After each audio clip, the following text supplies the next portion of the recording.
Hi Homesteaders, I'm your host Anais Justin from the Urban Homestead in Pasadena, California. Today I'm joined by my brother Justin, who is head farmer and second generation homesteader and farmer here at the Urban Homestead.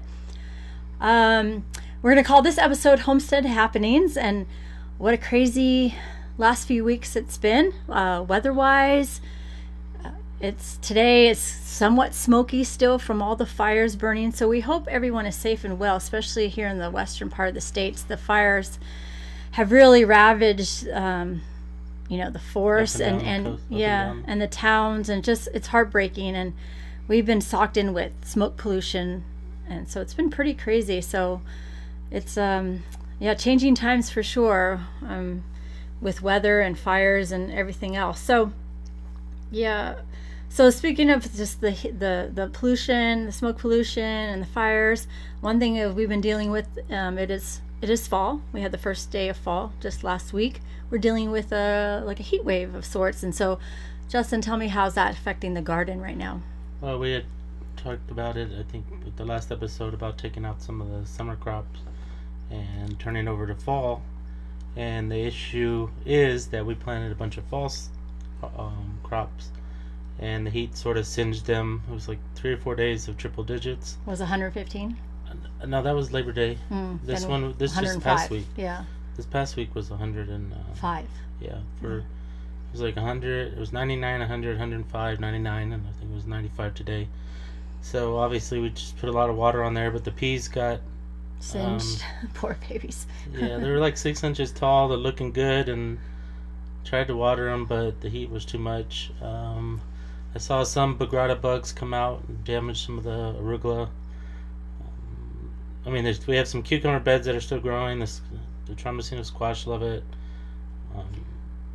But overall, it was, this late heat wave sets things back a bit. So I wasn't able to, obviously not transplant in triple digits.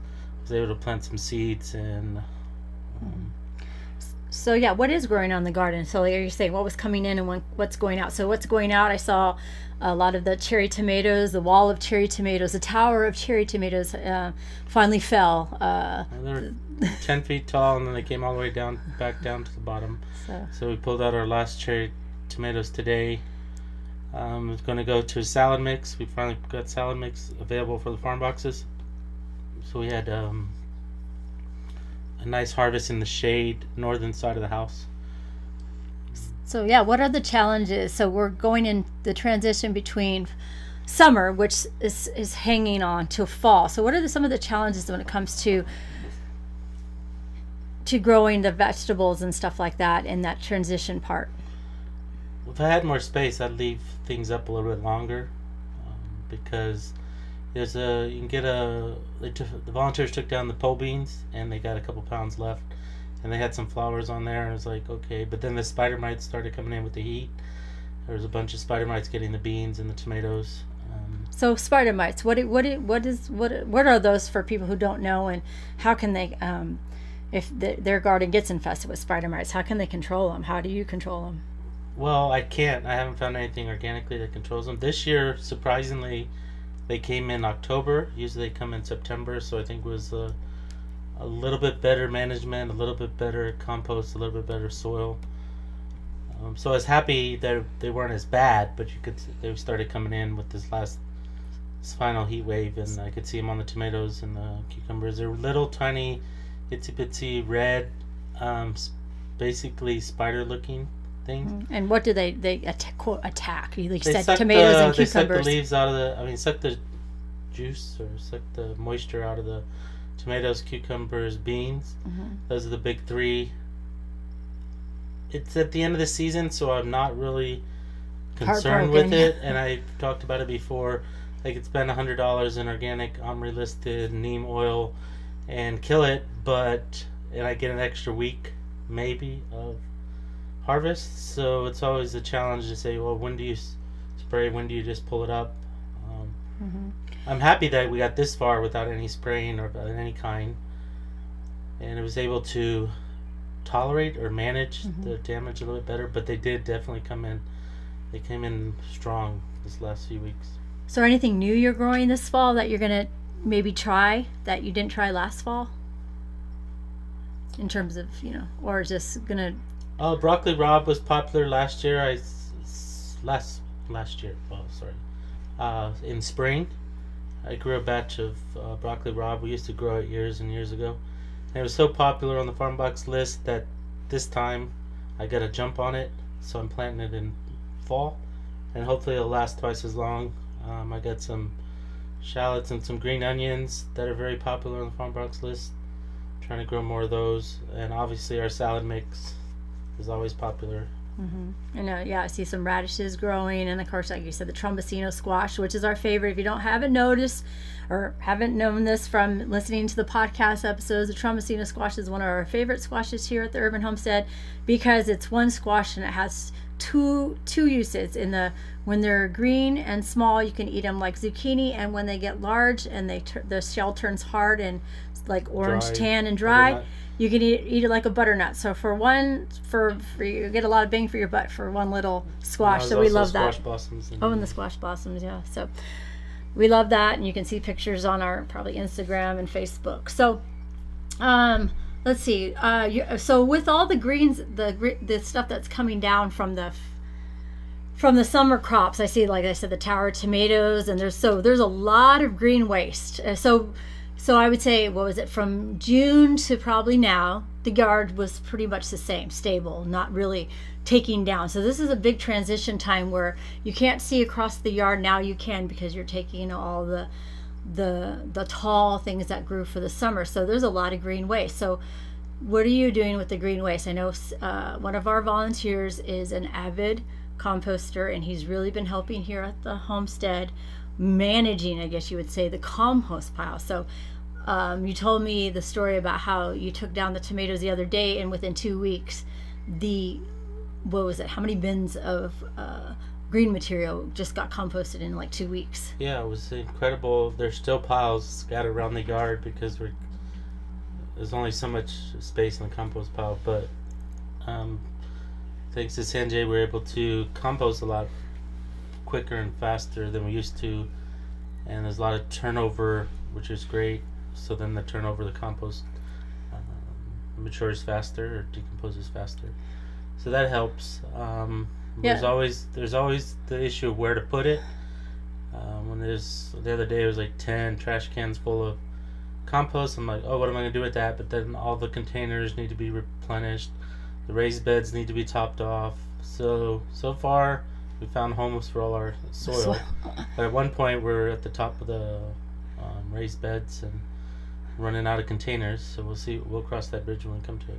Yeah, I know recently, because of certain things, there's a lot of talk of regenerative agriculture, regenerative soil management, regenerative. So that was, that is the word that people are using. And so actually here at the homestead for the last 30 years, we've been not only growing food but growing soil.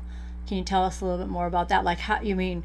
I was telling Sanjay the other day, I was like, you should, we did a couple years weigh our harvest, but I was quite curious to see maybe how much are we harvesting or growing soil, how many pounds, cubic yards that we actually growing here at the homestead. I don't have time for that, but there's definitely the volume you could see in terms of bins and buckets and barrels of compost, and you say, where'd that come from, and where's it going? And then the next thing you know, a week or two later, it's all gone. And like, okay, then we do the process all over again. We've hit maybe the last 5 to 10 years where we haven't had the need to buy soil. We buy rock dust or castings and stuff like that, but soil, to fill up the beds, except for seed starting mix and stuff like that. But yeah, I think we talked about that in the last episode. Was you want to not get because of the soil mix. Our soil is not sterilized, so everything except the kitchen sink comes up in it. So when you want to start your soil blocks, with all the the compost goes in, and then the tomato bed. You turn over the tomatoes that fell, or tomatillos that fell, and turn them over, and all of a sudden the heat wave comes in, and it's what was supposed to be a carpet full of salad greens is now a carpet full of tomato greens. So obviously tomatoes are poisonous, so we have to pull those out.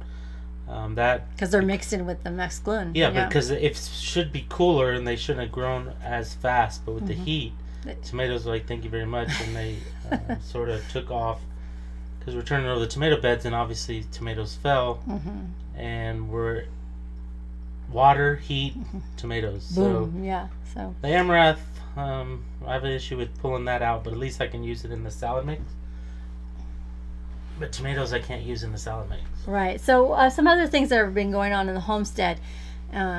We have expanded the barnyard just because with COVID times we don't have any, we've sort of suspended workshops and tours and things like that. So we're taking this opportunity to look at, a 30-year-old homestead. It's, almost over 30 years old that we've been there. Things get old, needs to be maintained. And we're, as second-generation homesteaders, we're looking at ways to manage, improve, and be more, more efficient in what we're doing. So we're just taking this time to just evolve and expand and improve. So one of the improvements we figured out was to expand the barnyard. So if people are familiar with our property, in the back of the garage is our chicken coop / compound run sort of thing. So we expand that to go to the whole length of the property. So that's pretty cool. So they have a larger chicken run, which we're hoping, and chicken run / duck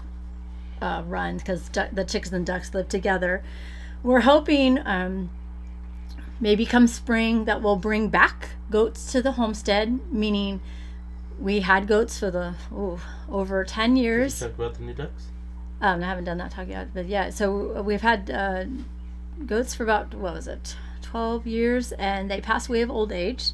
So we're shooting maybe in spring to bring the goats back, because as we find that we are starting to stabilize the homestead with, our father's passing and then doing the business and just doing a lot of things. We're kind of found our new rhythm of, especially in the COVID times, and so we're looking at expansion. And Justin said we brought in some baby ducks that to add to our flock. For the last 2 years we weren't able to get any chicks, ducks or chickens, because of the Newcastle quarantine. So they just lifted that in, I think it was June or July. So we were able to get some ducks, because our flock is getting older, and so we needed to bring some new blood in to bring back, or to have duck eggs. So we're excited about that, and they grew really fast. I can have my sister on. I want her to talk about like holistic, backyard chickens and ducks. But I noticed, and for me, like I said, this is our 4th batch of ducks. I think it's been so long. 4 years. Yeah, 5 years. Every something like that. So the 4th batch of ducks, I noticed that in the first 2 batches we did in spring. It's like, spring babies, spring chicks. And then about the 3rd batch, when it came around a couple years ago, we didn't get around to spring, so we did it sort of some late summer.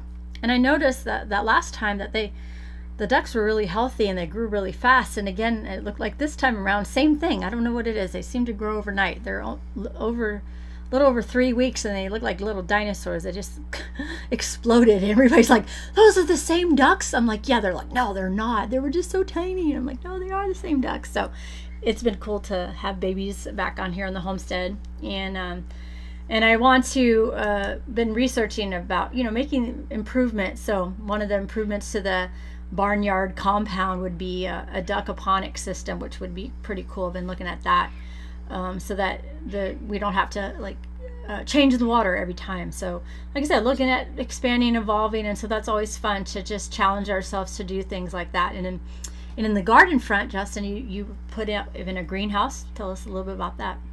In the corner of the property, one of the final corners that we haven't touched in a while, we were able to clean it out and put in a new greenhouse. Our previous greenhouse had sort of been used. It wasn't a walk-in, it was a little corner one, and we're able to upgrade that. It fits perfectly. It's a little tight, but it turns a wasted area into grow space. Hopefully a profitable grow space, because it doesn't get really cold, but it's nice to have cuttings or seedlings in a covered area, protected from critters or heat or cold. so it's going to come in handy. I got to put in some shelving and some maybe the wheatgrass system or fodder system or microgreens. Yeah, so that's going to be exciting. So, like I said, the downtime has really challenged us to look at the four corners of our yard and go to places that that we haven't touched in a while and like look at it and renovate and reimagine and evolve to make it more efficient. So we always said if in previous episodes about the challenges of homestead is with this time in the season when we go into summer, fall, and winter, when it starts to go into downtime. This is always time for us to take stock at what we grew this year, what we did well, what we didn't go well. So it's always, Justin always keeps a journal, and there's always, points in the year to mark and see how well you're doing and so that you can improve on the next year. And I think that's one of the most challenging things, especially for us as second generation homesteaders, is to keep evolving, because like I said, things in the yard, like you said, maybe worked for 10-15 years. Now maybe they're not working because of climate change, or they grew too well and are shading certain things. So we're always transitioning and evolving the garden, re-landscaping almost every fall, winter. So some of the, I think we touched base on that one about what we can sell anymore. This year we had quite a great harvest on the cucumbers. They grew really fast, produced a lot of cucumbers, 2 foot long cucumbers, and then I planted a late crop cucumbers. They were really good. The tomatoes did really good, but they sort of outgrew. Combination was I planted them pre-COVID. COVID happened, and they outgrew the trellises, so they were growing faster than I could trellis them. Or I was busier because of COVID. So they basically went to the top and then fell down. So it was almost double. They were almost double the size. It was hard to pick and hard to find the cherries buried under there because you had to lift them up versus things. I have to work on trellising them better, or how do you say that? Stay on top of it. Yeah. They started growing, and then COVID happened, and I wasn't able to catch up on the tomato trellising. Yeah, so you have to be on top of things. Some people pinch theirs, or they actually prune theirs, and I sometimes put too many in a bed, or they grew very, very well, and then they collapsed the trellises because they're so heavy. But I'm happy with the lack of spider mites. The beans did well. The Tramasino did well again. Finally, yeah, like I said, we were very disappointed in the basil. That was the basil. I did not understand that, but all I could figure out was a different variety, or seed batch was bad. Could have been. Yeah, it could have been bad. Could have been weather. And I mean, one harvest and done. I remember last year I was so proud of the basil. All the basil in the farm boxes came from our yard, and this time it was like, wow, where'd it go? So the downy mildew or whatever, powdery mildew. But we have to work on the basil part. Yeah, so like I said, there's always improvement. Just when you think you get a handle on it, something else, and that's what gardening is. It's never going to be the same every year. And so some of the challenges we tell people, it's always something different that it's comes up, whether weather-wise or things like that. So it's every year is a different year, especially this year. Like I said, it was an interesting year weather-wise, and like I said, the last month has been smoky and hot and just so bizarre. It's been thrown a couple earthquakes. Oh yes, we had an earthquake too. So it's like check off the boxes for the end times. Earthquake, fire check, COVID. I mean, that's pretty sad, but that's what the state of the world is these days now. So you have to kind of find some humor. But yeah, so some other things what are you going to be doing in the fall, come around the homestead or in the garden? Maybe share a little bit, like what are your like plans? It's like, okay, this come the fall I'm going to do this, or come the spring I want to do this. What are some of your hopes and dreams for? Finished the greenhouse. It's 3/4 90% done. I finished the last vent and door, and then work on maybe microgreens, or work on our refrigeration system. With the farm boxes, they sort of outgrew our refrigeration system. Yes. So I have to catch up with that. Then we have this, turning over the garden, and then we have the raccoons digging up the beds. What do you do about the raccoons digging up your beds? Well, the one time you're supposed to put wire, we put wire or mesh or like lattice over the top.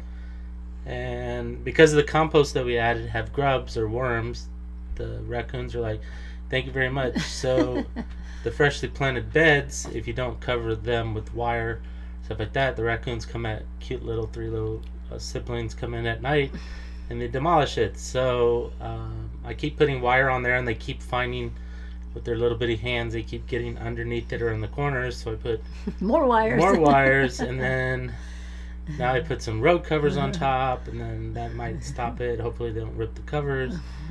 But yeah, so it's every seasonal thing. But the compost, and then they're excited when you water. It brings the grubs to the surface, and they're not hurting they're not eating the plants. They're getting the worms and the grubs. But yeah, they do destroy the pretty little rows that you have. Yeah, it's just this. I think I lost one total lettuce bed I volunteer planted, and I was like, I got busy and I forgot to put the wire down. All it takes is and one. And then that night they came in and watered it, and the next day was like 100 degrees, and by the time I saw that they had dug it up, the lettuce was toast, and then so keeping on top of everything. Feel like we're spinning plates in every direction for sure. So when you homestead, and homestead is not just having a garden. You have chickens, and we have ducks, and we have customers of the farm boxes, and then they said you have your hydroponic wheatgrass, and then your greenhouse, and so there's never ending. You wake up and your day doesn't stop till you pass out, falling asleep, because there's always something to do. Not to mention the dealing with the produce and cooking and preparing, and speaking of which, I got to get to canning hopefully tomorrow. Well, I was talking to some of the farmers that bring in the stuff for the farm boxes, and they're at the same situation too. They their summer stuff is done, but their fall stuff's not ready. So we have a gap. So I'm not saying there's slim pickings in the farm box, but there's the variety's not as much, or the quantity's not as much. Yeah, and we have to educate them. People, they think it's 24/7. So when they say, "Oh, no peaches," we're like, "Yeah, no peaches." And so educating greens, and it is, we have to always tell them there's a gap. Summer's winding down, fall's just starting, so there's going to be a gap, and you're not going to get everything you want, and it's going to be changing. So that's another thing, is to all these new farm box customers, educating them like what's going on, what's in season, what's not available, what's coming up. So it's interesting to see that, because we're so programmed for having everything we want 24/7. We're not used to like, oh, no more of that, no more of that till maybe next year. So that's a whole learning experience for some of our new farm box customers. So speaking of farm box customers, we're grateful for that. They've holding us through the COVID times, because like I said, that's our only form of income these days. And then recently we've had, I think I touched on that, about our nonprofit, which their first Zoom meeting. First Zoom, that was virtual board meeting. Virtual board meeting, the new norm. Hashtag the new norm. So that was interesting, but it's good to connect and tell our board members what's going on and what the plans are and things like that, and what we're shooting for. So one of the and I can maybe talk about this in another episode, but one of the things that we're looking to do is maybe an outdoor learning kitchen. So we have the garden, we have the barnyard with the animals, and we have a patio space. So in part of the patio space, we like to maybe make an outdoor learning kitchen, especially now with the COVID times. Outdoor learning, outdoor education is a thing. People are seeing that outdoors is not so maybe dangerous as being inside. So that was one of the things we presented to the board, and they liked the idea. So hopefully we'll get a proposal and some funding, donations and grants. I don't know if that supplies, but that's what we're working on. So as we're busy behind the scenes, doing a lot of stuff, hopefully growing the future as we, grow into 2021 and to see what that expects, what to expect for that. What are some of your plans for 2021 on the homestead front? If we make it that far? I know. Sorry. Yeah, I like to get, like you talked about, get on top of the tomato trellising. The row covers, I need a bunch of new row covers because every 3 to 5 years they sort of deteriorate or decompose. So I need to research that and try to find one that'll work for us. Some of the ones I don't like because they're too light. Bring back the aquaponics, whatever you want to call it. Try to figure out a refrigeration system, be a little bit more efficient on that, and be more efficient on the farm boxes. So that seems like the garage. We could sell everything we can grow. It's just trying to figure out what can we grow that's win-win situation. Because I don't like growing root crops, but radishes are 30 days and you're done, and you could pick them. So that I might go more efficient. Go towards that and the green onions and the more root crops because we did talk about the Cater of the Country Club. They're not buying as much or open, so I have to figure out what we're going to do with all that space. Well, it's been fun times. Like you said, the weather's been crazy and the smoke's been difficult to breathe, but it's been fun to have babies back on the homestead, the baby ducks quacking almost quacking. They all now sound like they have frogs in their throat, so maybe in a week or two they'll start quacking. But I was sort of looking at Instagram, I forget which page it was, but there was a picture of all these different color eggs, and it was like pink, black, gray. I was like, okay, goals, #goals. I want all my eggs to look like that. So there's maybe a chicken. So did you name the ducks? Okay, so yes, we named Hot Lips? No, Hot Lips. That was a nickname because she was the only one with a little pink beak. So Cleo was like Cleopatra because she had little eyeshadow under her eyes, and one of the volunteers named the Khaki Campbell, one of the Khaki Campbells, Kiwi, because she looked like a kiwi. So what kind of ducks we did get was our favorites, and we can talk more of that in another episode, was they're considered like egg-laying land ducks. So we got 2 Khaki Campbells and 2 Welsh Harlequins. We've always had those breeds here in the homestead, and we continue to have them because they provide really amazing eggs, and they don't need like a pond some other ducks. So yeah, so half of them have names. Oh no, I think now Jordy said, my sister said, the other Khaki Campbell was named, it came up in her dream that she and I were talking and we named her Hazel, so I guess that means we name her Hazel. I don't know. She's like, I think I know what the other name, What's so the fourth one? Well, right now I was thinking Hot Lips, but then I was thinking because she's like loud, so and she has that lips, and I'm thinking maybe it's Lady Gaga. I don't know. It's like, who's like like it's just like just there, who else is there than Lady Gaga? So she might be Lady Gaga, Cleo, Hazel, and Kiwi. So we got 15 ducks. We only could keep 4, so we found homes for them. Yeah, so the other ones went to another farm in that my friend's that Jordan's helping, who's her friend, to have the ducks so that we can supply more duck eggs to our farm box customers. So there's definitely a lot going on in the works and behind the scenes, and every day is a challenge, but it's rewarding because it keeps us grounded, especially when the world's in chaos. We know what we have to do here every day, and so that we appreciate that and are blessed because of that. So we appreciate everybody tuning in and tuning into podcasts. We skipped last week because it was our holy days for us, so it's a happy new year to those that are celebrating, and happy fall to the rest of y'all. And what do you want to say till next time? Till next time, keep on growing. Thanks, and be safe. Be safe out there and be well.